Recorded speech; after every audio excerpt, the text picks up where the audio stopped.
Wading into rushing waters to rescue swimmers. Tonight, News 4 suits up along for the ride to see what it takes to save people from dangerous waters. You're watching News 4 at 6. I'm Corey Stark. I'm Samantha Jones. This has been one of the deadliest years on Missouri waterways, and with the holiday weekend upon us, it is timely to remind you now just how dangerous the water can be. The latest drowning happened a week and a half ago in High Ridge on Rockford Beach.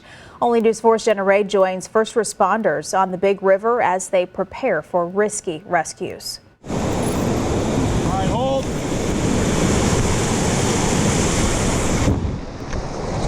I got you, sir. We're coming to you. We probably run about a half a dozen actual rescue situations at Rockford Beach each year, and we run probably about another half a dozen more that are people that are just injured and they've already made it back to shore because they've gotten pushed over those rocks. All right, we're gonna move you down here slowly, okay? Above that area of the rapids, the water actually looks pretty calm, but the current is really strong, pushing up against the opposite side of the river.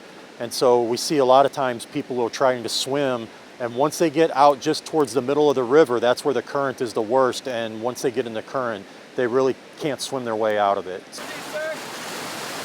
It's very physically demanding, and it's a very high risk event. Even with life jackets and boats and everything else, it's a high risk activity for us to get in the water. We had people positioned along the shoreline with rope bags in order to throw ropes out to somebody if they fell out of the boat or something happened and they were floating downriver in the stream. So it took about 3 or 4 engine companies today just to go through the rescue of one person that gets trapped in the current. We're getting into the really hot weather, so we're concerned that with already a big increase in the numbers of injuries and deaths, that it's going to get really bad in the next month or two. Let me see your right arm. The biggest thing that we encourage is, obviously, number one, don't swim in the river because it's not safe. But if you decide to do that, then we encourage people, everybody should have a life jacket that's appropriate for their size and age. We try to tell everybody that those signs are there because somebody's name and somebody's story is attached to that. They're put up because there have been injuries and there's been loss of life. Even the best swimmer is not going to be able to overcome that current once they're trapped in it. News 4 is always watching out for you as you head to the river or even the lake this weekend. We want you to remember to watch out for those water warning signs.